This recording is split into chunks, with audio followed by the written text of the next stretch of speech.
So yeah, I'll bitch some more if you guys want.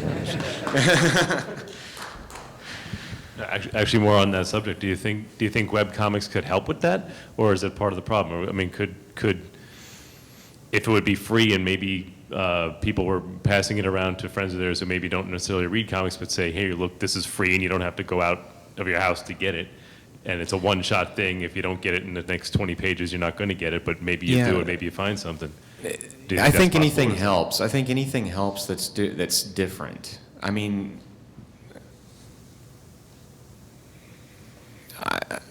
I just wish you could go to a comic shop and get that experience too, you know, where you're not having to just look online for different stuff, you know. It would be nice, but it's like Calvin and Hobbes. We should have comics like Calvin and Hobbes, you know. We should have different material on the shelves. We shouldn't just have, you know, just the same thing over and over again. And the system, like I said, it's an inbred system where we're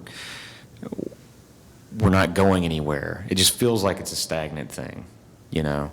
We've got all of these superhero movies coming out and all of these big comic book related movies, but the industry didn't grow, which is kind of scary to me because it's always been a, you know, build and bust kind of system where it's like the industry would grow and, you know, shrink. And our time to be growing should be right now when all these comic book movies are coming out, but we're not.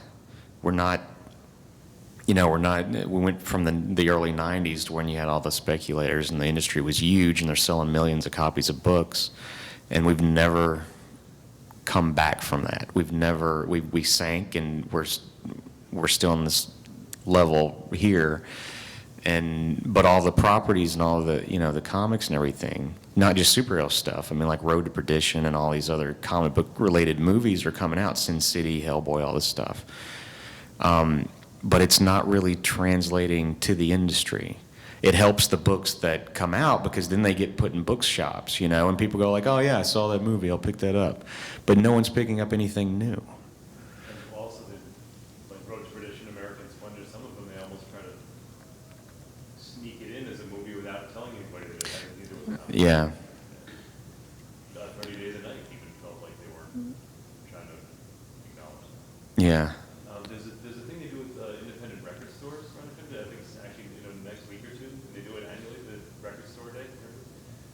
Maybe something like that, where instead of people going to Best Buy, you know, just a small mom and pop or chains that only have like a few stores around the city, and there are like, I mean, some big acts, Bruce Springsteen and Modest Mouse, and like bands from different generations either. They'll do a single just available in those stores on that weekend, and maybe something like that. I don't know who starts that. Yeah, but yeah, we have the Free Comics Day, but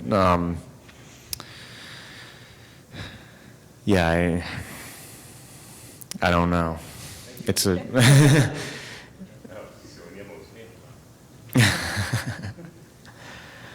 I don't know what the solution would be.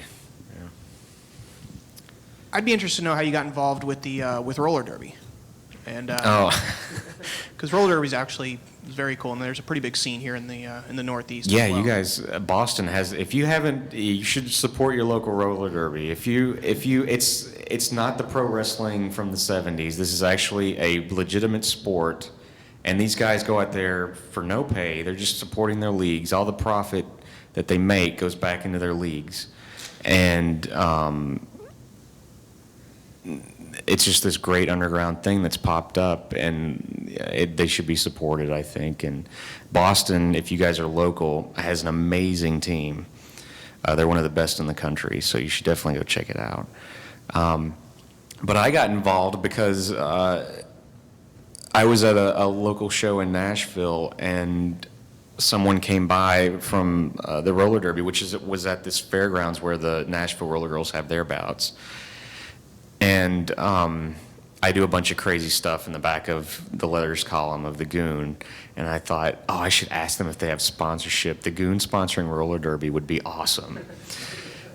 But then I got into it, At first it was just like, oh, that'll be funny, the Goon sponsors roller derby. And then I started going to the bouts, and it's addictive, You really get into the sport of it. And I just really got into it, and I also started dating a roller girl, so that helps. But yeah, it's a lot of fun. You guys should definitely check it out.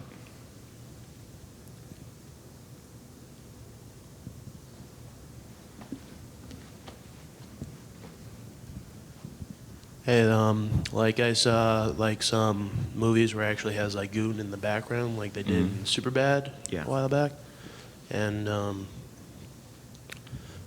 I was also wondering if the Goon is ever going to be animated into a Deathlock episode, ever since Deathlock meets Goon. Yeah, there would be a lot of legal stuff would have to get worked out for that to happen. So I don't think the Dark Horse lawyers would appreciate that. So probably not. It took a lot of work. I mean, it was funny because I love the show, and I just happened to be talking to some people at Cartoon Network, and the idea struck me because it makes no sense whatsoever to do a crossover, just because I love the show so much. And they're like, oh yeah, we'll ask Brendan. And I was like, really? Because usually, it's like, I expected kind of a rolling of the eyes and going like, yeah, that'd be a great idea. But they actually mentioned it to him, and I can't remember if it was his brother or someone, and the director of the show were Goon fans. And they're like, oh, you got to do that. So I talked to him and basically told him the idea, and I was like, look, this doesn't make any sense, and it's not going to make a ton of money. I mean, it's not like he's selling a lot of albums. So, 20,000 comics is chump change, So I was straight with him. I just said, look, it's not going to make a ton of money. I just want to do it because I think it'd be funny, and just because it makes absolutely no sense to do this. And he got into it, and he was like, yeah, this sounds great. And so that's kind of how it snowballed. But there's so much that we had to do to get that off the ground, just from a contract standpoint, just because you're working with putting, this TV thing into a comic. And yeah, it was a lot of hassle, but they got it done. So. And also, since you got to work with Mike Mignola in the comic where the Goon met Hellboy, and that's one of your like influences, Mike Mignola, right? Mm-hmm. So, is there any chance there would ever be like the Goon meets Bone? Oh, I doubt it. I doubt it very much. As Phone Bone meets the Goon, Phony Bone like teams up with Frankie to come Yeah. up with a scam, and I'd love that, but I don't think there's any way in hell Jeff's going to go for it.